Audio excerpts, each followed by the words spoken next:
ধৰিবলৈ আহি যিহে অৱস্থা হ'ল, ছাতি উৰুৱাই দিলে। মাই গড, এতিয়া তিতি ঘৰলৈ যাব লাগিব। বহুত দিনৰ মূৰত এটা ভিডিঅ' বনাব গৈ আছোঁ, আপোনালোকৰ আশীৰ্বাদত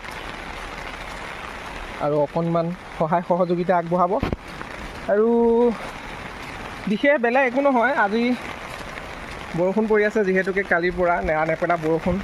আৰু এতিয়া মই পথাৰলৈ আহিছোঁ, মাছ ওলাইছে বোলে, উজানৰ মাছ, কাৱৈ মাছ, গৰৈ মাছ, তাকে চাবলৈ আহিছোঁ। পালোঁ এটা।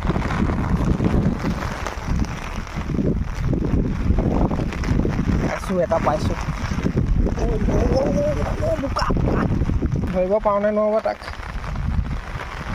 শ'ল মাছ নে গৰৈ মাছ? ৰৈ আছে। নাই আৰু এতিয়া নোৱাৰি ধৰিব, বতাহ বেছিকৈ মাৰিছে। ঘৰলৈ যাওঁগৈ, পাছত আহিম। তো বাই বাই।